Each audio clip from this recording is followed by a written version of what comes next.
Welcome to Cricket Happenings, dear friends and subscribers of Cricket Happenings. Well, I'm going to start off, unfortunately, with a very sad news coming in from England that the former fast bowler from England in the 1980s, Graham Dilly, who was a very good fast bowler and also took 138 wickets in Test matches. And the other thing about Graham Dilly was he was he was a handy bat too, and he had a hand in that Ashes series where in Headingley, Botham actually managed. Ian Botham, the now cricket commentator in English cricket, managed to save the match. Not only save the match, also won the match at the in 1981 the Headingley. So that is something which one can remember. But it is a very sad passing away of Graham Dilly, unfortunately at the age of 52 after a short illness. So our condolences to Dilly and Dilly's family members.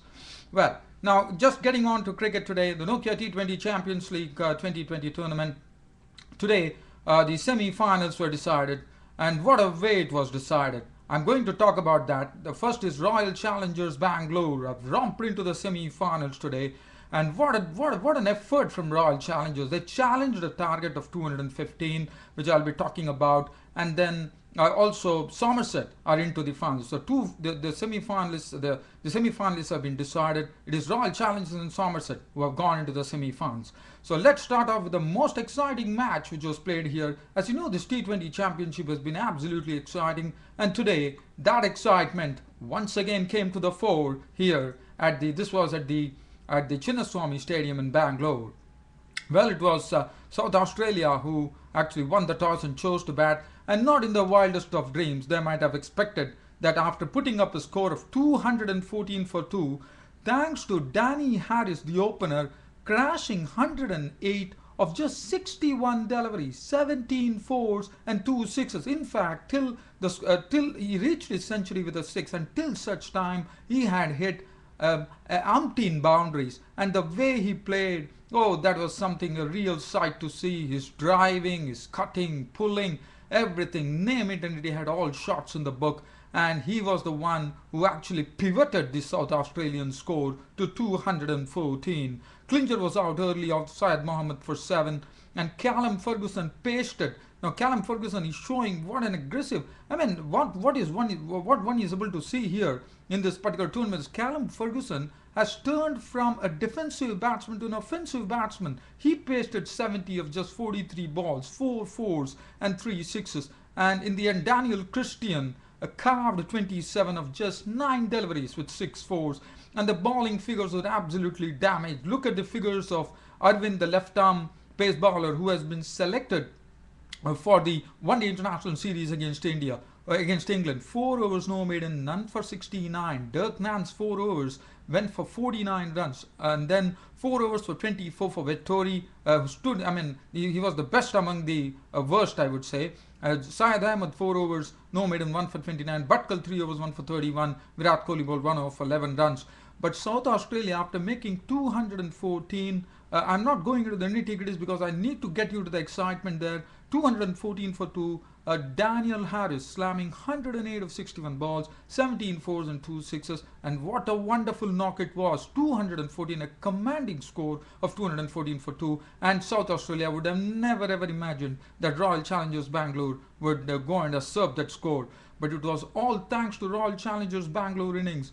It all started with electricity here. In the 6th over, they had already gone to over 60 runs, with Tilakatne Dilshan and Gale smashing the bowling to all parts of the ground. In fact, Gale left after making 26 of just 15 deliveries with 3 sixes. But what happened next was something which was absolutely admirable. 6.1 over, 65 for 1. Virat Kohli walked in, and what Virat Kohli did is something which will really be in the memory of the South Australians for sure, because he smashed the bowling to smithereens. 70 of just 36 deliveries, 4 fours and 6 sixes. He hit sixes of Richardson, Christian, everyone, name it, and he had sixes.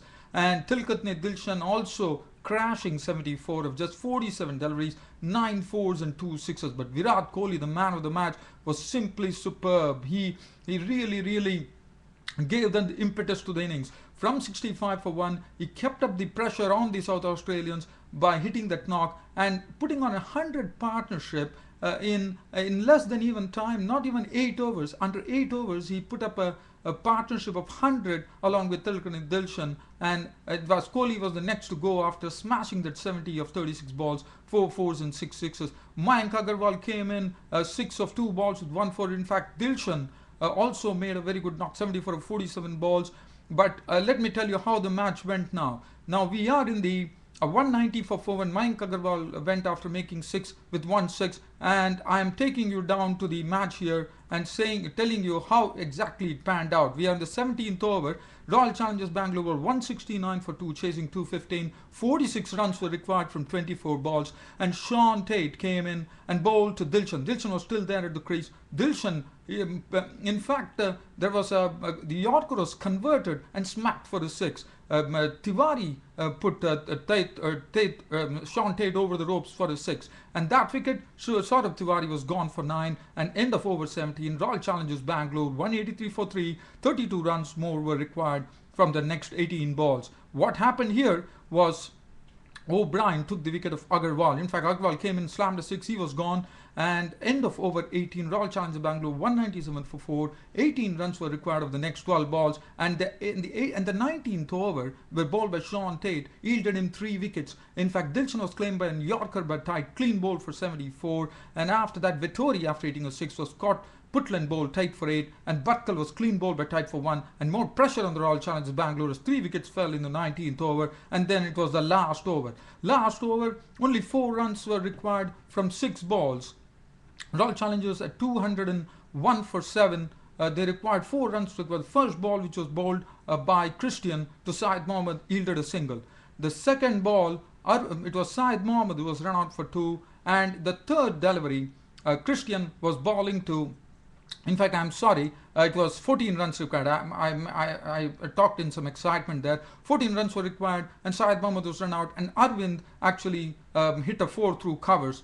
And the fourth delivery, which Daniel Christian was bowling to Arvind, that yielded 2 runs. And finally, it all came down to just 6 required of the last ball. And Arun Karthik, the wicketkeeper, was in the middle. What is he going to do? Daniel Christian came in and bowled to Karthik, and Karthik slept it over mid-wicket. 20 rows over mid-wicket for a 6, and it was all over. Virat Kohli was the man of the match, and the match was over. What a match it was. It was taken by the Royal Challengers Bangalore. Royal Challengers Bangalore going into the semi-final, 215 for 8.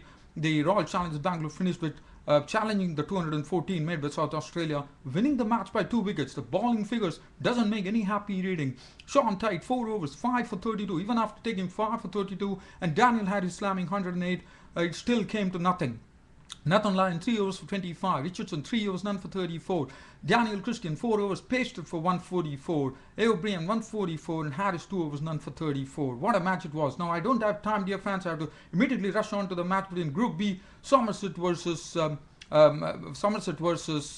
Warriors, and Somerset made 146 for 4 of their 20 overs. The highest scorer being Keys Weed of 56 of 52 balls, 4 fours and 3 sixes. 32 coming from Rilof Mandover of 16 balls with 5 fours and 1 6. Hildreth made 21 of 20 balls with 2 fours, and 30 of 23 balls, 1 4 and 2 sixes. Josh Butler 146 for 4 on the board for Somerset of 20 overs. But Warriors finished 12 runs short. They made 134 for 8. Smuts was out for 38 of 39 balls with 4 fours, 31 coming from Ingram of 25 balls. But what was the turning point here was Alfonso Thomas 19th over, which yielded only 2 runs, which really put the pressure on the Warriors innings, and Warriors couldn't actually take their team to victory. So it was all over. The bowling, Thomas 2 for 16 was the best. He was the man of the match. Dibble made his debut. He also bowled well for 1 for 24. Kirby 2 for 33. Willock Manmore 1 for 25. Karthik 2 for 23 was the best. And Warriors, as I said, 134 for 8, losing this match and also losing the chance to go to the semi-finals. The Royal Challengers Bangalore Royal Challengers Bangalore strode to the semi-final in style. And as far as the other team is concerned, Somerset also got into the semi-finals. So the semi-final pairings are like this. It is going to be Mumbai versus Somerset at Chennai. The first semi-final will be Bangalore versus New South Wales at Bangalore on 7th of October, and on 8th October Mumbai will clash with Somerset. That's it from me, your host Ram, for the Cricket Happening show for today. I hope you all enjoyed my cricket happenings today. Thanks for your company, and thanks for watching Cricket Happenings, and thanks for your continuous and tremendous encouragement. This is your host Ram signing off from my studio. Thank you.